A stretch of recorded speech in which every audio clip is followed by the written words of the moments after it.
జై జగన్, జై జగన్, జై జగన్. అందరికీ నమస్కారం.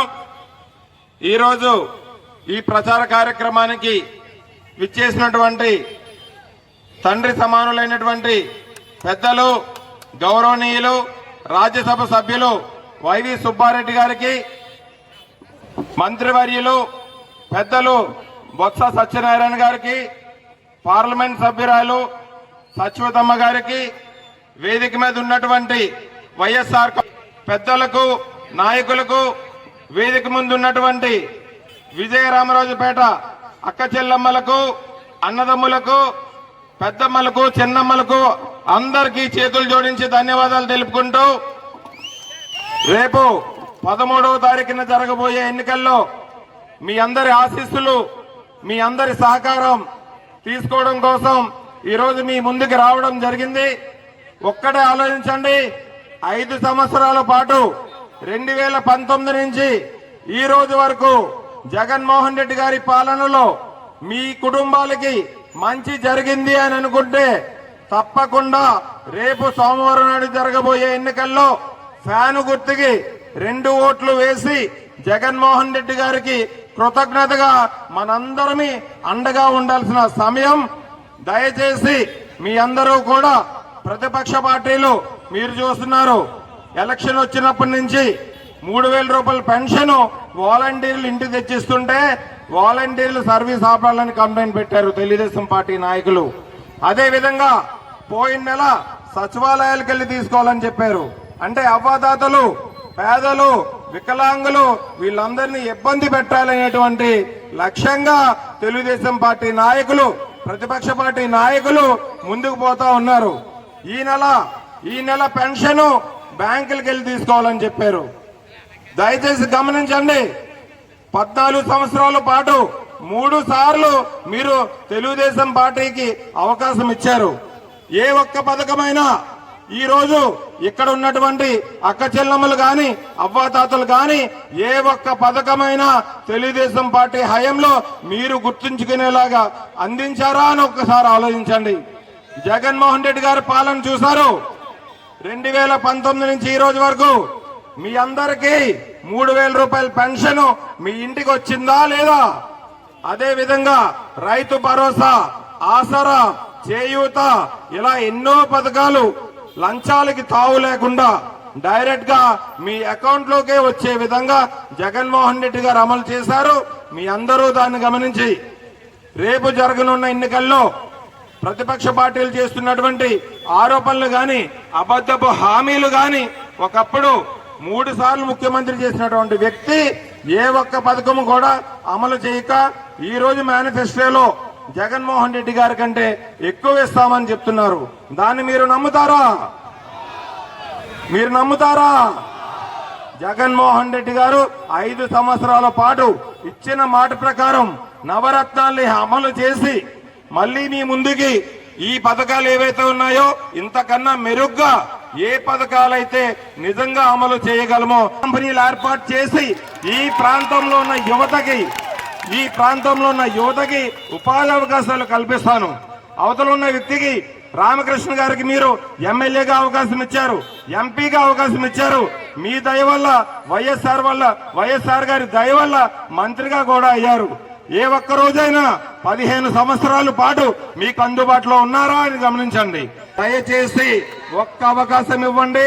అనకాపల్లిని ఆంధ్రప్రదేశ్ లో నెంబర్ 1 నియోజకవర్గంగా మనందరం కలిసి కృషి చేసి అనకాపల్లిని అభివృద్ధి చేసుకుందాం. మీ అందరి ఆశీస్సులు, మీ అందరి సహకారం నాకు అందించి రేపు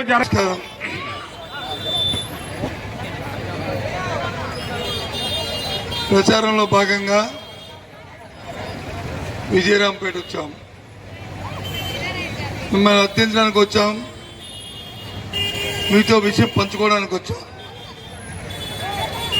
ఇప్పుడే మా భరత్ మాట్లాడారు, మా ఎంపీ గారు మాట్లాడారు, సత్యతమ్మ గారు విషయం అంతా మీకు చెప్పారు. మిమ్మల్ని కోరాం, మిమ్మల్ని కోరుతున్నాను ఇక్కడి నుంచి, వేదిక నుంచి ఈ అనకాపల్లిలో ఉన్న ప్రధానికాన్ని అనకాపల్లి అంటే ఒక రాజకీయ చైతన్యమైన పట్టణం, అవగాహన ఉన్న పట్టణం, వ్యాపార కూడలి, విషయ పరిజ్ఞానం తెలిసిన పట్టణం. ఏదో అవాకులు చేవాకులు, ఏదో అబద్ధాలు చెప్పి పప్పు గడుపుతామంటే ఇక్కడ ప్రజలు దాన్ని విశ్వసించరు. వాస్తవికత దగ్గరగా ఉన్న ప్రజలు ఈ పట్టణంలో ఉన్నారు. ఇప్పుడు మాట్లాడిన మా అమ్మ చెప్పింది చంద్రబాబు నాయుడు తాలూకా మోసాన్ని చెప్పారు, జగన్మోహన్ రెడ్డి తాలూకా నిజాయితీని. భర్త హత్యించాడు మిమ్మల్ని అందరినీ కూడా. నాకు ఓటు ఇవ్వండి, ఒక అవకాశం ఇవ్వండి, నేను మీకు సేవ చేస్తానని అడిగాడు. అయితే ఆలోచించమని కోరుతున్నాను. గత ఎన్నికల్లో 19 ఎన్నికల్లో మీ అందరినీ రిక్వెస్ట్, మీ అందరినీ సుదీర్ఘమైన పాదయాత్రలో జగన్మోహన్ రెడ్డి గారు ఈ ప్రాంతానికి వచ్చినప్పుడు కానీ, ఎన్నికల సమయంలో అనకాపల్లి వచ్చినప్పుడు కానీ, మా సచివతమ్మ గారికి ఓటిమ్మని మనం అడిగినప్పుడు కానీ, లేదు ఇక్కడ శాసనసభ్యుడికి ఓటిమ్మని మా అమ్మకి ఓటిమ్మని అడిగినప్పుడు కానీ, మీకు చెప్పిన విషయాల్లో ఒకసారి ఆలోచన చేసుకుంటే, ఇక్కడ కూర్చొని మహిళా సోదరులందరికీ చెప్పారు, అమ్మా నువ్వు మోసపోయావు, నువ్వు దగా పడ్డావు, నీ బ్యాంకుల్లో అప్పు చేసిన అప్పులు వడ్డీలు చక్రవడ్డీ అయిపోయి ఆయన రుణమాఫీ చేస్తాన్నాడు, చేయలేదు. ఒక్క 10 రోజులు ఆగమ్మా, నువ్వు ఏ రోజు ఎత్తి ఎన్నికలు వచ్చినప్పుడు నువ్వు ఫ్యాన్ గుర్తు మీద ఓటేసినా ఆ క్షణంకి నీ అప్పు ఎంత ఉందో అదంతా నీకు 4 దఫాల్లో మీ ఇంటికి ఇస్తానని చెప్పాడు ఆ రోజు. అది వాస్తవం కాదు. ఒకసారి ఇక్కడ మహిళా మనందరూ కూడా, ఇక్కడ ఈ అనకాపల్లి ప్రధాని అంతా కూడా ఆలోచించమని కోరుతున్నాను.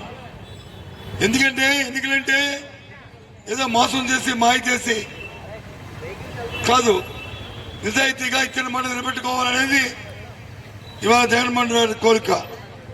ఆ నేపథ్యంలోనే ఇప్పుడు 4 దఫాలుగా ఏదో ఒక 15% మాత్రమే సంఘానికి మాత్రమే ఇంకా బకాయిలు ఉన్నాయి. మొత్తం అందరికీ కూడా ఆసరాపదం పెట్టి మీ అందరికీ మీ తాలూకా ఖాతాలోకి ఆ డబ్బును తీసుకొచ్చాం. ఆ 15% కూడా ఏదైతే తెలుగుదేశం పార్టీ నాయకుల తాలూకు కుతంత్రాలతో, ఈ కూటమి తాలూకు కుతంత్రాలతో ఎన్నికల సంఘం దగ్గర వచ్చి పెట్టి అక్కడ వచ్చి వారు ఫిర్యాదు చేసి ఈ డబ్బు ఇస్తే మళ్ళీ మీరు ఎక్కడ జగన్మోహన్ రెడ్డి గారికి ఓటేసేస్తారని ఉక్రోషంతో దాన్ని ఆపించిన పరిస్థితి వస్తుంది. అయినప్పటికీ కూడా రేపు ఎన్నికలు 13వ తారీఖు అయిపోతే 15 తారీఖుల్లో ఆ డబ్బు ఆ 15% సంఘాలకు కూడా వచ్చేస్తాయని చెప్పి సమన్వయంగా మీ అందరికీ కూడా మనం చేస్తున్నాం. ఇది నిజాయితీ. ఎందుకంటే జగన్మోహన్ రెడ్డి గారు ఆ రోజు చెప్పారు, ఆయన రాజశేఖర రెడ్డి గారి కొడుకు, రాజశేఖర రెడ్డి వారసత్వం. ఆయన చెప్పాడు అన్నమాట, మా నాన్నగారు ఒక అడుగు ముందుకేస్తాను, నేను 2 అడుగులు ముందుకేస్తానని చెప్పాడు. రాజశేఖర రెడ్డి గారు సంక్షేమానికి మారిపోయారు.